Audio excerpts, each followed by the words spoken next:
have one or two really important things that kind of tie together. And Catherine asked if she could come up here and kind of share something with us. So if you want to come up here, and then I'm got a question or two for you too. So let's see, how's that? Is that okay? All right, here we go. Good morning. I just wanted to let you know that we decided to, on Friday, we really struggled with whether or not we should even do the one-day conference for law enforcement on vicarious trauma, of all things. Really struggled with that, and we decided we were flying people in, and really, we felt like it was needed more than ever. Even though we had anticipated having over 100 Homeland Security and local police participating in that event, there was 350 officers up in Lewiston. I didn't expect anybody to come, but we just trusted that because of John, he was going to record it, and that recording would go to every single law enforcement unit across Maine and actually beyond.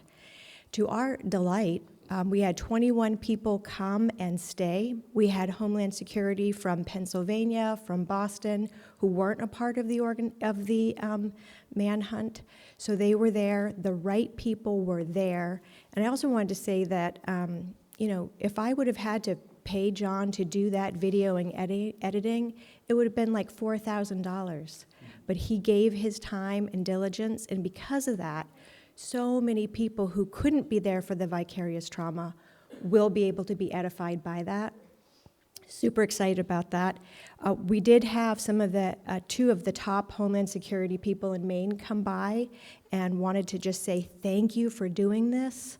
It was really cool, and they had given me a Yeti mug with the Homeland Security investigations thing on it, and a coin from Homeland Security, and I wish I had one for every single one of you, but I figured Pastor Mark's like the spokesperson for the church, so I would give this to him. Thank you very much. So, That's awesome. Thank you. So John, again, thanks for your work, and Catherine for your work. Now, the 18th is coming up, and I just wanted to ask you a quick question about that, because that's, again, focuses on keeping our children safe in a world that's not safe. Who's that for? And then, I just want to try and get a picture. Is that just for, who's that for? Let me ask you. So the man that did this horrific thing is also a victim too, right? Mental health and high ACE score. ACE score is adverse childhood experiences.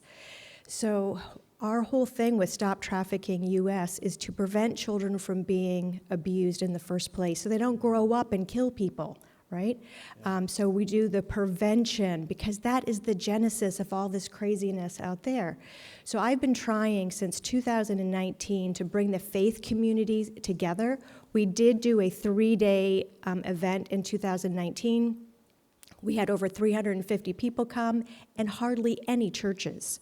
So this has been like a thorn in my side. Like, how come I can't get the faith community interested in understanding how to keep children and vulnerable adults safe within the congregation?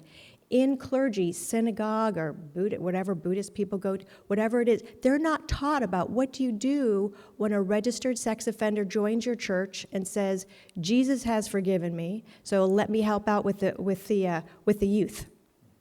How do you answer that? What do you do when somebody in your congregation says, I'm a survivor of abuse, or I'm being abused in the church? There's really serious things that really aren't addressed in their normal day learning how to be a good minister.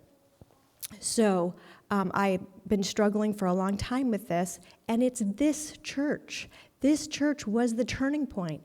I've been working on this for years, and it was only after I met John and spoke with Mark that now the wheels are turning. We did this one day, we did this Zoom for like an hour. The right people came on that Zoom, including Pastor Mark, and then John was helping with the videos. Now we have 6 churches who on the 18th of November, Victor Veith, one of the top guys, Victor Veith used to be the prosecuting attorney for crimes against children for the White House. Boz, who is Billy Graham's grandson, was on that Zoom that we did. So really amazing people.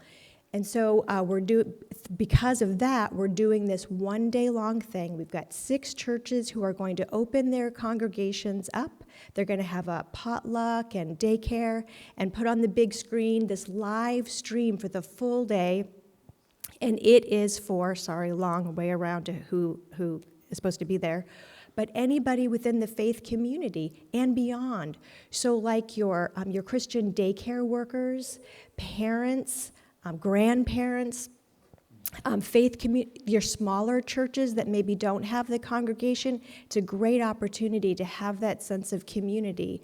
And what you're going to learn for that full day is all the stuff that you need to know about child abuse prevention, how it shows up in congregations, what needs to be done about it. There'll be heavy stuff, but there'll be information that will forever change your life and save children. So that's sort of who and what it's going to be about. And how much does it cost to register? Nothing. So this is last Friday, that conference was our 7th conference, thousands of people over the past several years. We never charge a penny on any conference ever. We don't sell anything there. We don't pass the hat there. We don't, it's free, but please give. Nothing. Money's never even mentioned. There's no sale of any kind. Okay.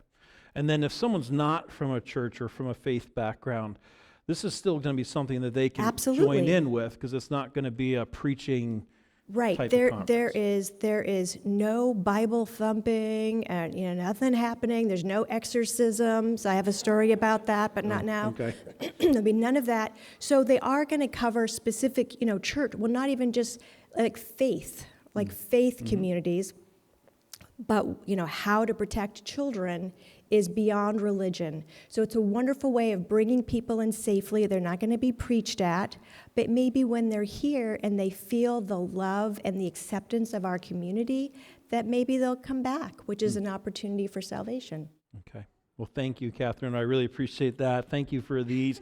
That's going to be a great reminder for us as a church, so we really appreciate it. And thank you for all the support. It really, how you guys have accepted me and treated me and supported John, that was what broke the block to be able to do this. And in May, so we did the Zoom, now we're going to do the full day Zoom, and in May we're doing a 2-day in-person with some amazing people coming, a 2-day conference for faith leaders. Okay.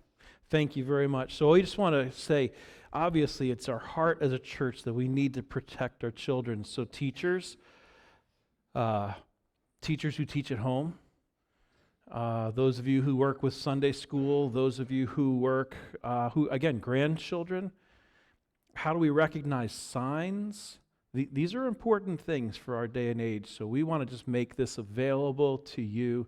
And so on the 18th, we are going to host one here. John's going to put together a thing on Facebook so people can actually sign up. I know you guys, we got to admit it, we are absolutely terrible at signing up for things. Can we just own that? Could you please, if you're going to be there, sign up for this?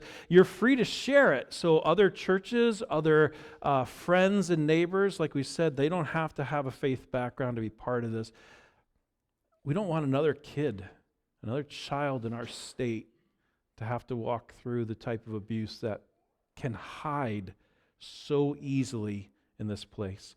So let's do some things on this. Let's make some things happen, okay? So we want to do that. If you're somebody who wants to help John get some things done, like if you're the person who would say, hey, I can kind of organize some potluck for lunch on that, I'm sure he could use some help kind of pulling some of those details. Or maybe you sit there and say, well, John, let me organize the 18th. And then, John, you can worry about the tech stuff on the 18th. You would also have some help. So talk to John. He'd be the person to talk to on that.